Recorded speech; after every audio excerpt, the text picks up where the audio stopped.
Posani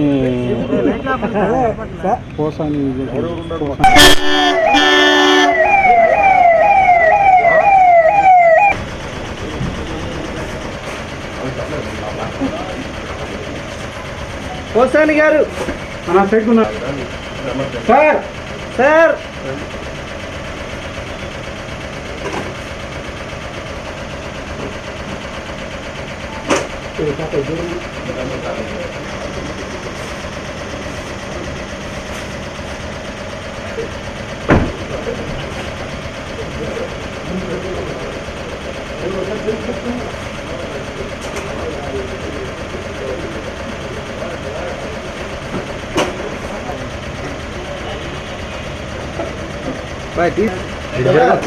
sir అదే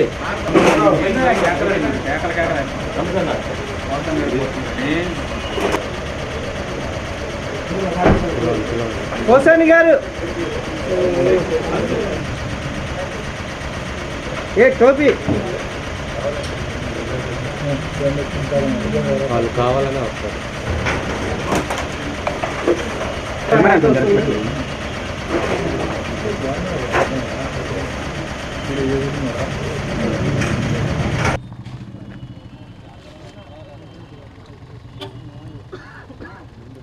చూశారు కదా, పోసాని కృష్ణమురళి గారిని సుమారు టైం ఎంత అయిందయ్యా?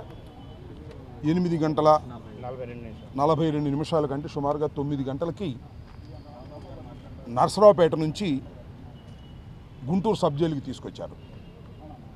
అంతకుముందు రైల్వే కోడూరు పోలీస్ స్టేషన్ నుంచి ప్రిజన్ నుంచి నర్సరావుపేట కోర్టులో హాజరుపరచడం కోసం తీసుకొచ్చారని మాకున్న సమాచారం.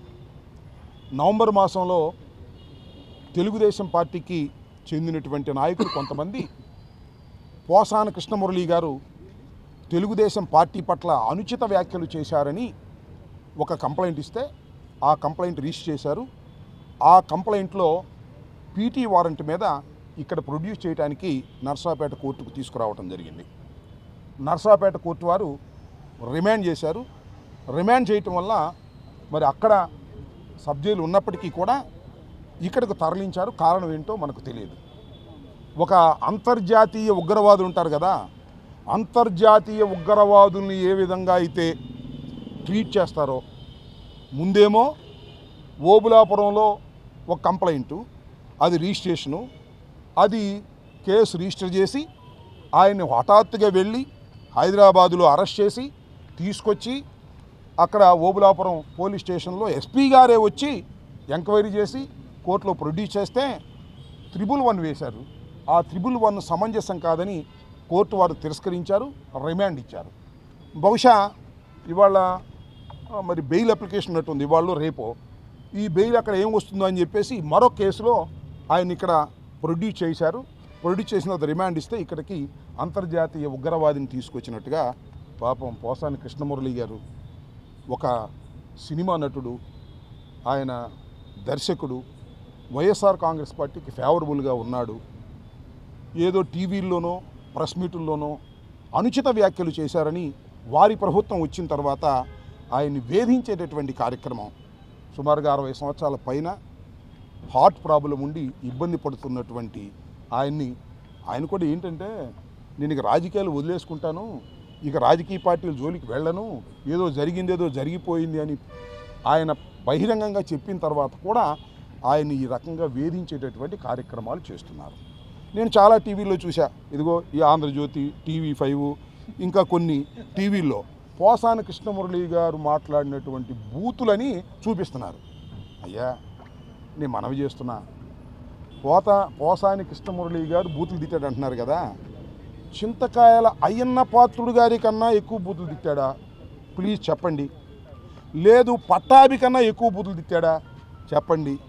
లేదా పవన్ కళ్యాణ్ గారు ఉప ముఖ్యమంత్రి గారు ఉన్నారే, నా కొడకల్లారా అని చెప్పి చెప్పులు చూపించాడే, ఆయనకన్నా ఎక్కువ బూతులు తిట్టారా? చంద్రబాబు నాయుడు గారు కొన్ని సందర్భాల్లో మాట్లాడారు, లోకేష్ గారు కూడా కొన్ని సందర్భాల్లో మాట్లాడారు. వాళ్ళందరికన్నా ఎక్కువ బుద్ధులు ఇచ్చాడో చెప్పని అడుగుతా ఉన్నా.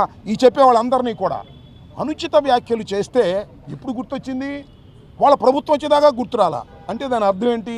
ఇవాళ ఎవరైనా అనుచిత వ్యాఖ్యలు చేస్తే మళ్ళా మా ప్రభుత్వం వస్తే తీసుకెళ్ళి లోపల ఏమైనా సందేశం ఇస్తుంది? మీరు చాలా దుర్మార్గమైనటువంటి రాజకీయాలు చేస్తున్నారు, చీకటి రాజకీయాలు చేస్తున్నారు. రాత్రిపూట అరెస్ట్ చేస్తారు, రాత్రిపూట కోర్టులో ప్రొడ్యూస్ చేస్తారు, కోర్టులో రాత్రిపూట ప్రొడ్యూస్ చేస్తారు, మళ్ళీ సబ్ జైలుకి రాత్రిపూట తీసుకెళ్తారు. అంత చీకటిగా పగలెవరు చూడకోకుండా ఉండే విధంగా ఈ రకంగా కుట్రపూరితంగా పాపం వ్యవహరిస్తున్నారు. దురదృష్టవశాత్తు పోసాని కృష్ణమురళి గారిని పాపం ఆయనకి రాజకీయాల నుంచి తప్పుకొని భయపడిపోయి విలవిల్లాడిపోతున్న దశలో నువ్వు భయపడినా సరే మేము వదిలిపెట్టాం, నీ చొక్కా బట్టుకు తీసుకొస్తాం అని ఇలాంటి కార్యక్రమాలు చేస్తున్నారు. మీ అందరికీ తెలుసు, పిల్లిని గదిలో పెట్టి కొడితే ఏమైంది? తిరగబడక తప్పదు కదా. పోసాని మురళి గారి పరిస్థితి కూడా అదే అవుతుంది. ఇవాళ పోసాని మురళి గారికి మేము అండదండలుగా ఉన్నాం. వైఎస్ఆర్ కాంగ్రెస్ పార్టీ బేషరతుగా మనం చేస్తున్నాం. పోసాని కృష్ణమురళి గారు ఏదో అనుచిత వ్యాఖ్యలు చేశారనేటువంటి మాటలు మాట్లాడుతూ ఉన్నారు. తెలుగుదేశం పార్టీ నాయకుల కన్నా తక్కువ అనుచిత వ్యాఖ్యలు చేశాడని మాత్రం మనం చేస్తున్నాం. వారికి మాత్రం శిక్ష లేదు. శిక్ష లేకపోతే లేకపోయింది. ఆ చింతకాయ అయ్యన్న పాత్రుడు గారు ముఖ్యమంత్రిగా ఉన్న జగన్మోహన్ రెడ్డి గారిని ఏం మాట్లాడారో ఒకసారి చూపించమని అడుగుతా ఉన్నా. ఆయన ఏంటి ఇవాళ స్పీకర్ గారు, అలాగే త్రిపులార్ గారు ఉన్నాడు, ఆయన అసలు ఒక ఛానలే పెట్టి జగన్మోహన్ రెడ్డి గారిని ముఖ్యమంత్రిగా ఉన్నప్పుడు తిట్టకుండా తిట్టాడు. ఆయనకి ఉప ముఖ్యమంత్రిగా డిప్యూటీ స్పీకర్. మళ్ళా ఈయనున్నాడు ఎవరు, కింజారపు అచ్చెన్నాయుడు గారు, ఆయన పోలీసులు ఏం మాట్లాడారో మీరు చూశారు. ఆయనకేమో వ్యవసాయ శాఖ మంత్రి, పట్టాభికేమో అదేదో కార్పొరేషను.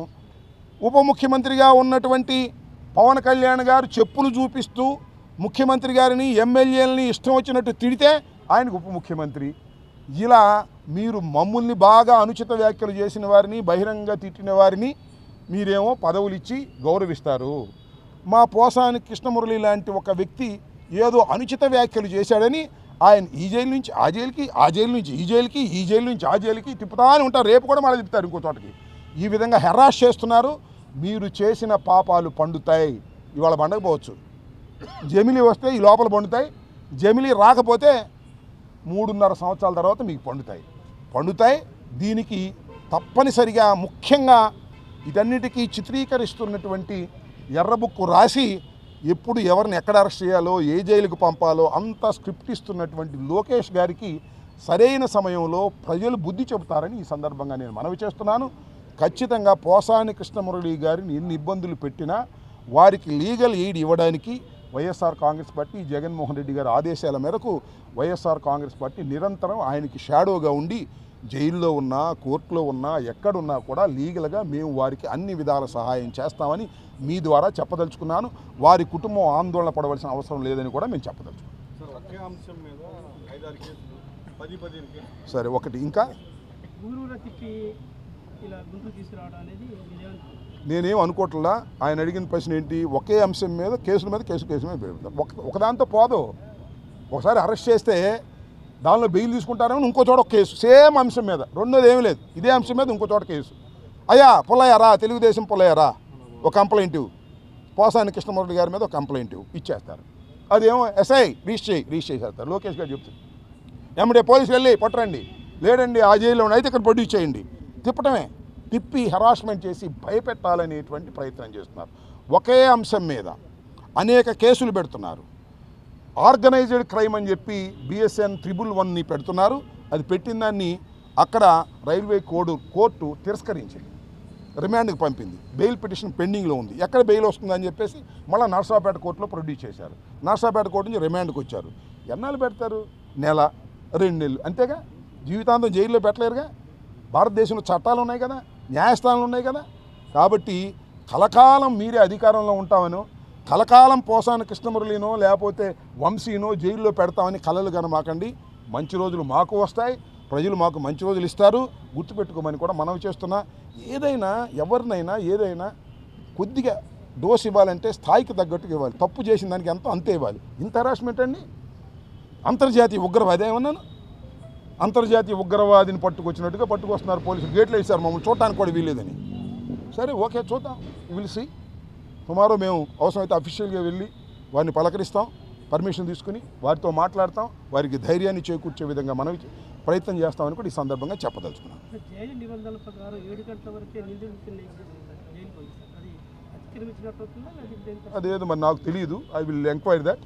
ఎందుకంటే కోర్టు వారు అక్కడ రిమాండ్ ఇచ్చిన తర్వాత ఏ టైంలో తీసుకురావచ్చు అనుకుంటాను నేను, అనుకుని ప్రొడ్యూస్ చేస్తారు. అదేం పెద్ద ఇష్యూ కాదు. అక్కడ నుంచి నర్సాపేట నుంచి కారు తీసుకొచ్చారు, ప్రొడ్యూస్ చేశారు, ఇక్కడ జైల్లోకి ఇచ్చారు, అక్కడ ఫార్మాలిటీస్ పూర్తి చేసుకుని మళ్ళీ ఆయనకి సెల్ ఇస్తారు, ఆయన అక్కడ నిర్బంధిస్తారు.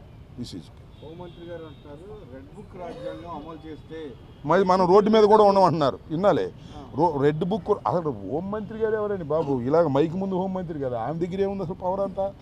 పవర్ అంతా మన లోకేష్ గారి దగ్గర ఉంది. ఆయన కదా అంతా చూసేది. హోంమంత్రి గారు ఊరికే puppet in hands of Lokesh గారు ఏం చెప్తే ఏదో మైక్ ముందు మాట్లాడుతాం. ఆయన గురించి పెద్ద సీరియస్గా పట్టించుకోమాకండి. హోంమంత్రిగా ఊరినే డిజిగ్నేటెడ్ తప్ప నో పవర్స్ ఎట్ ఆల్. డిఎస్పీని ట్రాన్స్ఫర్ చేయలేదు ఆమె. అది పరిస్థితి. ఆమె ఏదో మైక్ ముందు మాట్లాడుతూ ఉంటుంది, కాస్త ఎక్సెస్గా మాట్లాడుతూ ఉంటుంది. మాట్లాడి మంచిదే. ఇంకా ఆరోగ్యం బాగుందా సార్? ఏమో నాకేం తెలుసు, మీరు రేపు వెళ్ళి కనుక్కోవాలి. ఆరోగ్యం బాగుంది లేదు, నేను పలకరించాం కదా, మేము ఆయనకు అండగా ఉంటామని కూడా చెప్పాం. ఆయనకు హార్ట్ ప్రాబ్లం ఉంది, మనం కూడా